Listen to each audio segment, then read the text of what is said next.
Hi friends, आज हम लोग क्लास 9 का सर्कल का और एक क्वेश्चन करेंगे। ठीक है।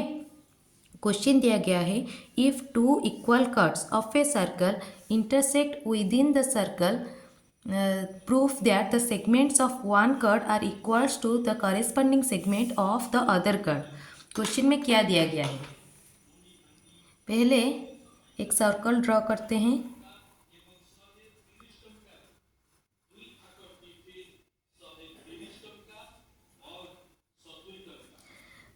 सर्कल ड्रॉ करेंगे और सर्कल का सेंटर ओ है और उसका दो कॉर्ड क्या है, इक्वल कॉर्ड है। ठीक है। ये वाला कॉर्ड का नाम है ए बी और ये वाला कॉर्ड का नाम है सी डी। सर्कल का सेंटर है ओ। और if two equal chords are intersect within the circle, circle के अंदर क्या कर रहे हैं ना, इंटरसेक्ट कर रहे हैं और उनका इंटरसेक्टिंग पॉइंट क्या है, ई है। ठीक है। तो इक्वल कॉर्ड है तो गिवन क्या दिया गया है, given A B is equals to C D. ठीक है। और there E is the intersecting point points of the cards। ठीक है। और प्रूफ क्या करना है, proof that the segment of one chord are equals to the corresponding segment of other chord. तो प्रूफ ये करना है। और O is the centre of the circle. हमें प्रूफ करना है एक कॉर्ड का एक सेगमेंट, मतलब ए ई अगर लेंगे तो ये किससे इक्वल होगा ना, सी ई से इक्वल होगा। अगर ये वाला सेगमेंट लेंगे तो बी ई अगर लेंगे तो ये किससे इक्वल होगा ना, डी ई से इक्वल होगा। तो प्रूफ करना है, we have to proof that A E is equals to CE and CA and DE is equals to BE। ये वाला हमें प्रूफ करना है। ठीक है। पहले हम लोग क्या करेंगे ना, एक लाइन ड्रॉ करेंगे from the centre of the circle to the intersecting point. ठीक है। पहले एक हम लोग लाइन ड्रॉ करेंगे from the centre of the circle to the intersecting point. Draw a line segment from the centre of the circle O to the intersecting point E, that is OE। ठीक है। और क्या करना है, perpendicular draw करना है chords को। Centre of the circle to chord C D को एक परपेंडिकुलर ड्रॉ करना है M, और एक centre of the circle to chord A B को एक परपेंडिकुलर ड्रॉ करना है एन। ठीक है। एक परपेंडिकुलर ड्रॉ करना है एम। ठीक है। तो वही लिखना है, again draw perpendiculars from the center of the circle O to the chords C D and A B, that is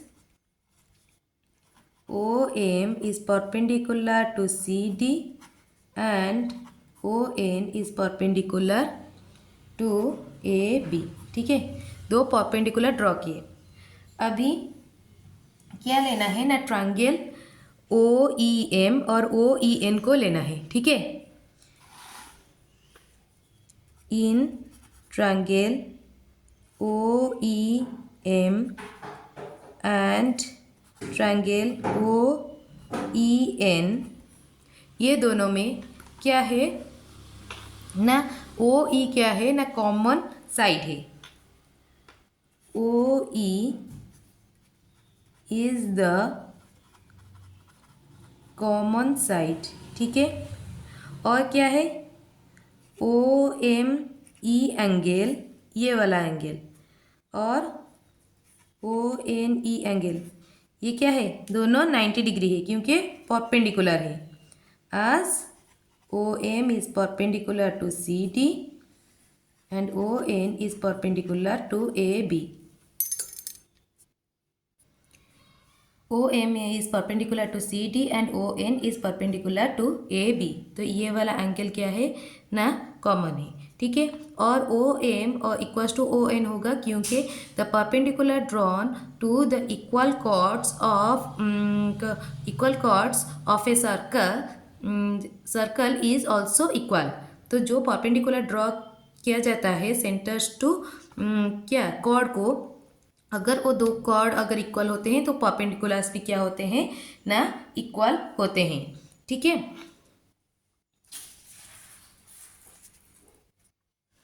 आज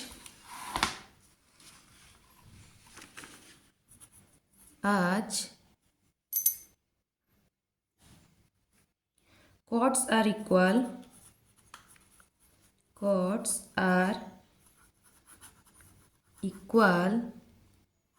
that is A B equals to C D, दो कॉर्ड क्या है, इक्वल है।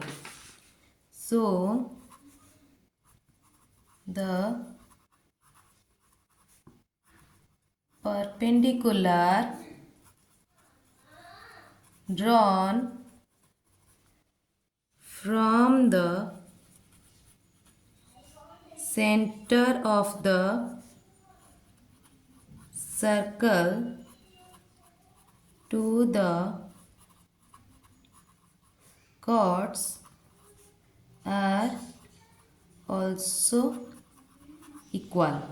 तो परपेंडिकुलर जो draw होगा वो भी क्या होगा ना, इक्वल होगा क्योंकि कॉर्ड दोनों क्या है ना, सेम है।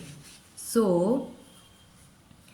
ओ M is equals to O N, ठीक है। तो ये इसमें क्या हो गया, ओ ई क्या है, सेम है, ये एंगल सेम है और ये परपेंडिकुलर सेम है। तो साइड एंगल साइड रूल के हिसाब से क्या हो गया ना, triangle E M O is congruent to triangle E N O.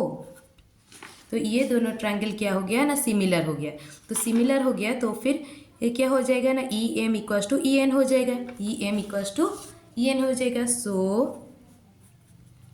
E M is equals to E N, इसको हम लोग इक्वेशन 1 ले लेते हैं, ठीक है। तो अभी जब कोई भी एक कॉर्ड के ऊपर अगर सेंटर से एक परपेंडिकुलर अगर ड्रॉ करते हैं तो फिर वो उस कॉर्ड को बाइसेक्ट कर लेते हैं। तो वैसे ही ओ एम क्या कर रहा है ना, सी डी को बाइसेक्ट कर रहा है, तो C M equals to D M, and O N क्या कर रहा है ना, ए बी को बाइसेक्ट कर रहा है, A N equals to B N, ठीक है। वही लिखेंगे, आज perpendicular drawn from the center of the circle to the chords bisects the chords। So क्या हो जाएगा ना, C M equals to D M, इसको इक्वेशन 2 लिखेंगे, और A N equals to B N, इसको इक्वेशन 3 लिखेंगे, ठीक है। C M equals to D M और A N equals to B N, ठीक है। अभी हम लोग और क्या दिया गया है ना, A B equals to C D, ये गिवन दिया गया है। तो इसको ऐसे लिखेंगे A B equals to C D. तो इधर हाफ मल्टीप्लाई किए इस साइड पे और इस साइड पे भी हाफ मल्टीप्लाई कर रहे हैं। तो हाफ ऑफ ए बी को हम लोग क्या लिख सकते हैं ना, डी एम और बी एम, बी एन। तो हाफ ऑफ ए बी क्या है, B N. B N equals to ये क्या हो गया ना, डी एम, डी एम। ये इक्वेशन नंबर 4 आ गया। ठीक है, और इसको और भी क्या लिख सकते हैं ना, सी एम लिख सकते हैं, और हाफ ऑफ ए बी को ए एन भी लिख सकते हैं। हाफ ऑफ ए बी को हम लोग ए एन लिख सकते हैं, और हाफ ऑफ सी डी को हम लोग सी एम लिख सकते हैं। ये इक्वेशन नंबर 5 आ गया। ठीक है, हमें क्या प्रूफ करना था ना, ए E equals to C E और D E equals to B E. तो एक एक सेगमेंट लेते हैं। पहले एक सेगमेंट लेते हैं डी ई। कौन सा वाला लेंगे, डी ई। ठीक है, D E segment is equals to कितना हो जाएगा, D M plus E M, D M plus E M. ठीक है, ये डी ई को डी ई रहा। डी एम के जगह पे हम लोग क्या लिख सकते हैं ना, बी एन लिख सकते हैं, बी एन लिख सकते हैं। ठीक है, और ई एम के जगह पे हम लोग क्या लिख सकते हैं, ई एन लिख सकते हैं। ठीक है, ये कहाँ क्या कौन से इक्वेशन से आया, इक्वेशन 4 और इक्वेशन 1 से आया, इक्वेशन 4 एंड इक्वेशन 1 से आया। ठीक है, तो डी ई इधर आया, और ये देखो बी एन कहाँ क्या लिखा है, B N plus E N, plus E N. तो क्या हो गया, B N plus E N, B E आ गया। क्या आ गया, बी ई आ गया। ठीक है, एक इक्वेशन क्या हो गया ना, प्रूफ हो गया। ठीक है, एक वाला प्रूफ हो गया, D E equals to B E. ठीक है, अभी दूसरा वाला प्रूफ करते हैं। दूसरा वाला ये डी ई ले लिए थे, अभी सी ई लेंगे। अभी क्या लेंगे, सी ई, ये वाला लेंगे, ये वाला सेगमेंट लेंगे। सी ई को हम लोग कैसे लिख सकते हैं ना, C M minus E M, C M minus E M लिख सकते हैं। ठीक है, सी के सी ए ऐसे ही रहा। सी एम के जगह पे क्या, सी एम के जगह पे ए एन लिख सकते हैं, ए एन, और ई एम के जगह पे ई एन लिख सकते हैं, ई एन। ठीक है, ये कौन से इक्वेशन से आया, इक्वेशन 5 एंड 1, 5 एंड 1 से आया। तो सी ई इक्वल्स टू, अभी देखेंगे A N minus E N कितना आ गया, ए ई, ए ई। ठीक है, ये एक प्रूफ हो गया, A E equals to C E, hence proved. Friends, अगर मेरा वीडियो आपको पसंद आया, please like, share and subscribe my channel and share it more and more to the class 9 students. Thank you so much.